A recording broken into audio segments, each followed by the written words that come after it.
दो का दंगल देख रहे हैं आप। मैं हूं आपके साथ दीपाली। आज जम्मू कश्मीर को एक बड़ी सौगात प्रधानमंत्री ने दी है। चिनाब ब्रिज का उद्घाटन किया है और क्या कुछ कह रहे हैं, सीधे रुख करते हैं। निकले हैं अब वो नए मध्यम वर्ग का हिस्सा बने हैं। जो लोग अपने आप को समाज व्यवस्था के एक्सपर्ट मानते हैं, बड़े खेरखा मानते हैं, जो लोग अगड़े पिछड़े की राजनीति में डूबे रहते हैं, जो लोग दलितों के नाम पर राजनीतिक रोटियां सेकते रहे हैं, जरा जिन योजनाओं का मैंने सिर्फ उल्लेख किया है उसकी तरफ नजर कर लीजिए। कौन लोग हैं जिनको ये सुविधाएं मिली हैं?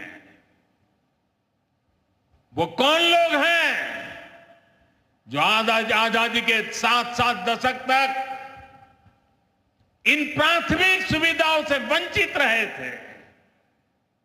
ये मेरे दलित भाई बहन है,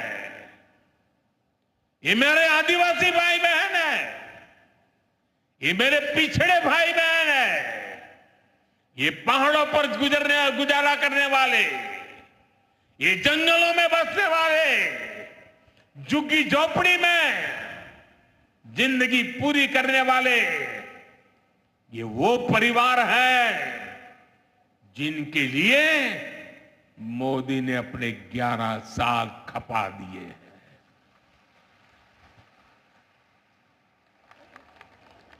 केंद्र सरकार का प्रयास है कि गरीबों को, नए मध्यम वर्ग को ज्यादा से ज्यादा ताकत दे। 1 रैंक 1 पेंशन हो, 12 लाख रुपए तक की सैलरी को टैक्स फ्री करना हो, घर खरीदने के लिए आर्थिक सहायता देना हो, सस्ती हवाई यात्रा के लिए मदद देनी हो, हर तरह से सरकार गरीब और मध्यम वर्ग के साथ कंधे से कंधा मिलाकर चल रही है।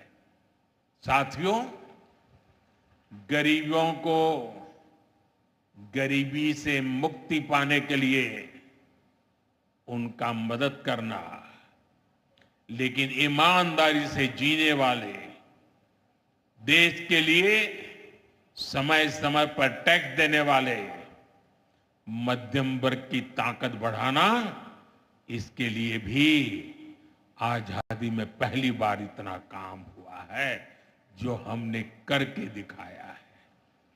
साथियों, हम अपने यहां नौजवानों के लिए लगातार रोजगार के नए अवसर बढ़ा रहे हैं और इसका एक अहम जरिया है टूरिज्म। टूरिज्म से रोजगार मिलता है, टूरिज्म लोगों को जोड़ता है, लेकिन दुर्भाग्य से हमारे पड़ोस का देश मानवता का विरोधी, मेलजोल का विरोधी, टूरिज्म का विरोधी, इतना ही नहीं, वो ऐसा देश है जो गरीब की रोजी रोटी का भी विरोधी है। 22 अप्रैल को पहलगाम में जो कुछ हुआ वो इसी का उदाहरण है। पाकिस्तान ने पहलगाम में इंसानियत और कश्मीरियत दोनों पर वार किया। उसका इरादा भारत में दंगे कराने का था। उसका इरादा कश्मीर के मेहनतकश लोगों की कमाई को रोकना था।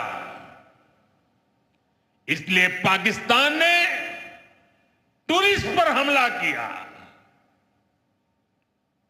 वो टूरिज्म जो बीते 4-5 साल में लगातार बढ़ रहा था। हर साल यहां रिकॉर्ड संख्या में टूरिस्ट आ रहे थे।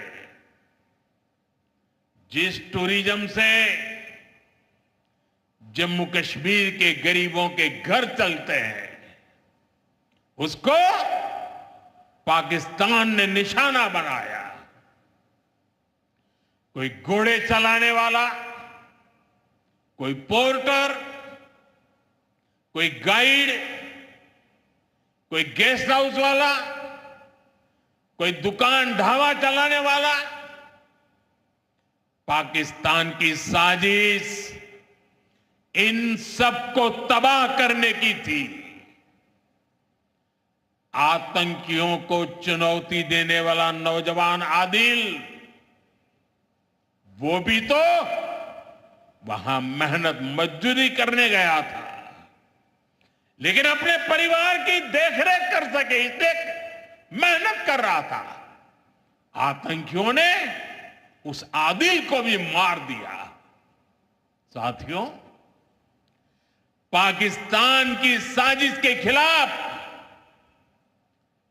जिस प्रकार जम्मू कश्मीर के लोग उठ खड़े हुए हैं, जम्मू कश्मीर के अवाम ने इस बार जो ताकत दिखाई है, ये सिर्फ पाकिस्तान नहीं, दुनिया भर की आतंकवादी मानसिकता को जम्मू कश्मीर के लोगों ने कड़ा संदेश दिया है। जम्मू कश्मीर का नौजवान अब आतंकवाद को मुंह तोड़ जवाब देने का मन बना चुका है। ये वो आतंकवाद है जिसने घाटी में स्कूल जलाए, और सिर्फ स्कूल यानी इमारत नहीं जलाई थी, 2-2 पीढ़ी का भविष्य जला दिया था, अस्पताल तबाह किए, जिसने कई पीढ़ियों को बर्बाद किया। यहां जनता अपनी पसंद के नुमाइंदे चुन सके, यहां चुनाव हो सके, ये भी आतंकवाद के चलते बड़ी चुनौती बन गया था। साथियों, बरसों तक आतंक सहने के बाद जैसे जम्मू कश्मीर ने